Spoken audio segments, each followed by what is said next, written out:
नमस्कार। आज मैं सुना रही हूँ सुभद्रा कुमारी चौहान जी की कहानी होली। कल होली है।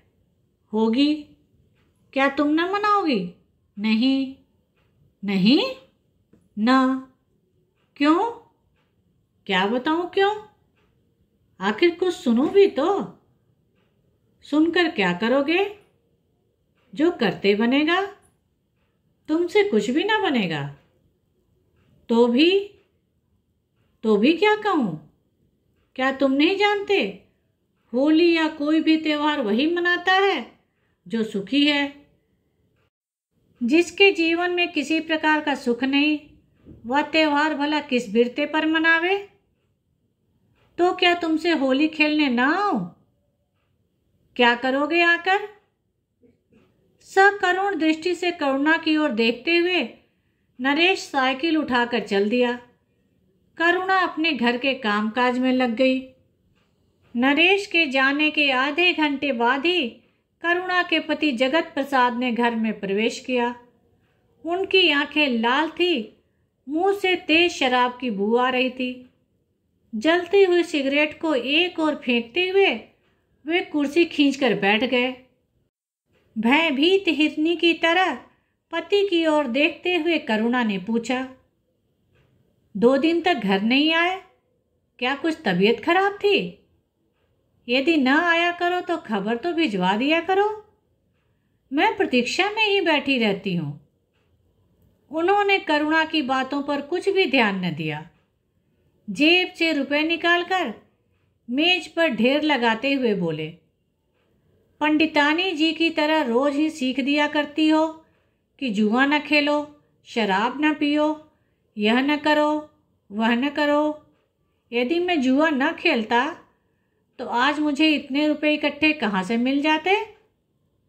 देखो, पूरे 1500 रुपए हैं। लो, इन्हें उठा कर रखो, पर मुझसे बिना पूछे इसमें से 1 पाई भी खर्च न करना, समझी? करुणा जुए में जीते हुए रुपयों को मिट्टी समझती थी। गरीबी से दिन काटना उसे स्वीकार था, परंतु चरित्र को भ्रष्ट करके धनवान बनना उसे प्रिय न था।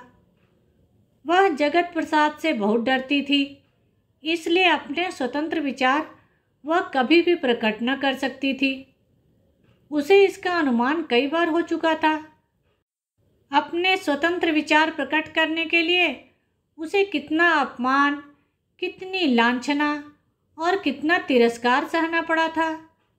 यही कारण था कि आज भी अपने विचारों को अंदर ही अंदर दबाकर दबी हुई जबान से बोली, रुपया उठाकर तुम ही रख दो ना, मेरे हाथ तो आटे में भिड़े हैं।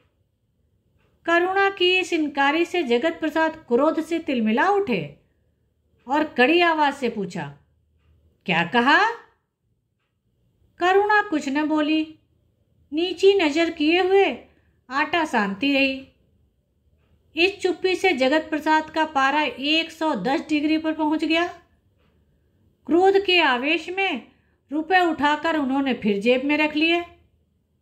यह तो मैं जानता ही था कि तुम यही करोगी।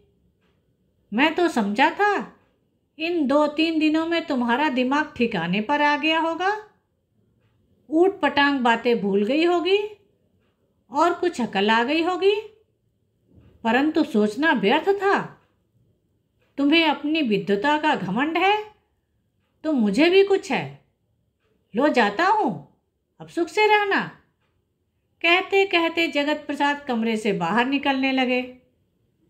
पीछे से दौड़कर करुणा ने उनके कोट का एक सिरा पकड़ लिया और विनीत स्वर से बोली, रोटी तो खा लो, मैं रुपए रखे लेती हूँ, नाराज क्यों होते हो? एक जोर के झटके के साथ कोट को छुड़ाकर जगत प्रसाद चल दिए। झटका लगने से करुणा पत्थर पर गिरी और सिर फट गया। खून की धारा बह निकली और सारी जैकेट लाल हो गई। संध्या का समय था। पास ही बाबू भगवती प्रसाद जी के सामने वाली चौक से सुरीली आवाज आ रही थी, होली कैसे मनाऊं? सैया विदेश मैं द्वारे ठाड़ी कर मलमल पछताऊं। होली के दीवाने भंग के नशे में चूर थे। गाने वाली नर्तकी पर रुपयों की बौछार हो रही थी। जगत प्रसाद को अपनी दुखिया पत्नी का ख्याल भी न था। रुपया बरसाने वालों में उन्हीं का सबसे पहला नंबर था। इधर करुणा भूखी प्यासी छटपटाती हुई चारपाई पर करवटें बदल रही थी। भाभी दरवाजा खोलो, किसी ने बाहर से आवाज दी। करुणा ने कष्ट के साथ उठकर दरवाजा खोल दिया। देखा तो सामने रंग की पिचकारी लिए हुए नरेश खड़ा था। हाथ से पिचकारी छूटकर गिर पड़ी। उसने आश्चर्य से पूछा, भाभी यह क्या?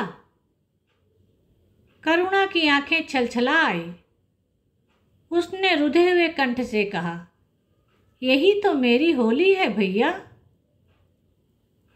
धन्यवाद।